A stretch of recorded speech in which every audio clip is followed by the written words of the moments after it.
உயிர்த்தெழுந்த இயேசு கிறிஸ்துவின் வல்லமை ஊழியங்கள் வழங்கும் வசனப் பெட்டகம். இயேசுவே கர்த்தர். இயேசுவையே தேவன் ஆண்டவரும் கிறிஸ்துவுமாக்கினார். இயேசுவே ராஜாதி ராஜா, கர்த்தாதி கர்த்தா. கிறிஸ்துவே மரித்தோர் மேலும் ஜீவனுள்ளோர் மேலும் ஆண்டவர்.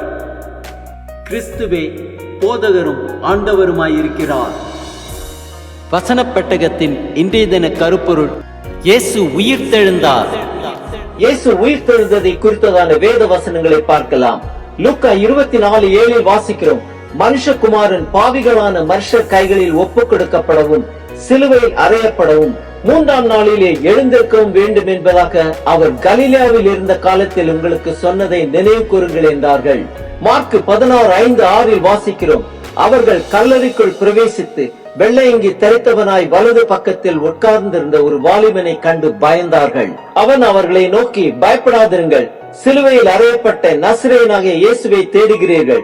அவர் உயிர்த்தெழுந்தார், அவர் இங்கே இல்லை, இதோ அவரை வைத்த இடம்.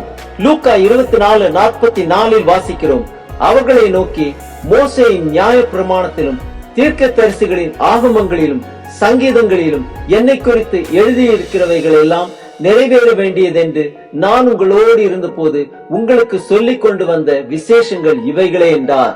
மார்க் 8:31 வாசிக்கிறோம், அல்லாமலும் மனுஷகுமாரன் பல பாடுகள் பட்டு மூப்பராலும் பிரதான ஆசாரியராலும் வேதபாரகராலும் ஆகாதவன் என்று தள்ளப்பட்டு கொல்லப்பட்டு 3 நாளைக்கு பின்பு உயிர்த்தெழுந்திருக்க வேண்டியதென்று அவர்களுக்கு போதிக்க தொடங்கினார். யோவான் 10:17 வாசிக்கிறோம், நான் என் ஜீவனை மறுபடியும் அடைந்து கொள்ளும்படிக்கு அதை கொடுக்கிறபடியினால் பிதா என்னில் அன்பாயிருக்கிறார்.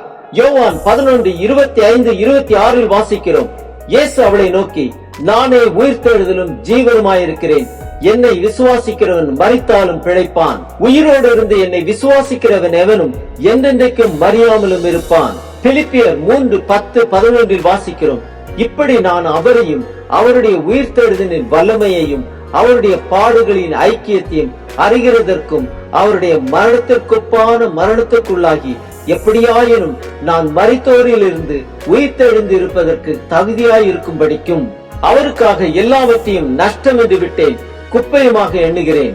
அப்போஸ்தலர் 4:33 வாசிக்கிறோம், கர்த்தராகிய இயேசுவின் உயிர்த்தெழுதலை குறித்து அப்போஸ்தலர்கள் மிகுந்த பலமாய் சாட்சி கொடுத்தார்கள், அவர்கள் எல்லார் மேலும் பூர்ண கிருபை உண்டாயிருந்தது.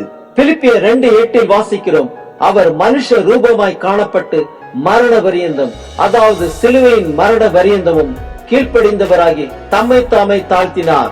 1 கொரிந்தியர் 6:14 வாசிக்கிறோம், தேவன் கர்த்தரை எழுப்பினாரே, நம்மையும் தமது வல்லமையினாலே எழுப்புவார்.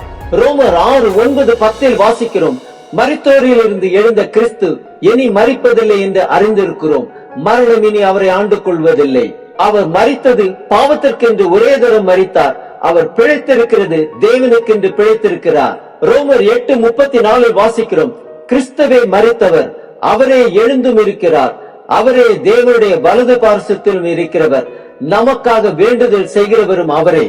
ரோமர் 6:4-5 வாசிக்கிறோம், மேலும் பிதாவின் மகிமையினாலே கிறிஸ்து மரித்தோரில் இருந்து எழுப்பப்பட்டது போல நாமும் புதிதான ஜீவனுள்ளவர்களாய் நடந்து கொள்ளும்படிக்கு அவருடைய மரணத்திற்குள்ளாக்கும் ஞான ஸ்நானத்தினாலே கிறிஸ்துவுடனே கூட அடக்கம் பண்ணப்பட்டோம்.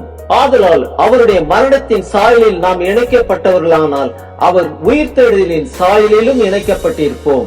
1 தெசலோனிக்கேயர் 4:14 வாசிக்கிறோம், இயேசுவானவர் மரித்து பின்பு எழுந்திருந்தார் என்று விசுவாசிக்கிறோமே, அப்படியே இயேசுவுக்குள் நித்திரை அடைந்தவர்களையும் தேவன் அவரோட கூட கொண்டு வருவார். வெளிப்படுத்தின விசேஷம் 1:18 வாசிக்கிறோம், மரித்தேன், ஆனாலும் இதோ சதா காலங்களிலும் உயிரோடு இருக்கிறேன், ஆமேன், நான் மரணத்திற்கும் பாதாளத்திற்கும் உரிய திறவுகோல்களை உடையவராயிருக்கிறேன். ஆம், இயேசு கிறிஸ்து மரித்தார், ஆனாலும் சதா காலங்களிலும் உயிரோடு இருக்கிறார், அவரை அனுதினமும் தொழுது கொள்ளுவோம்.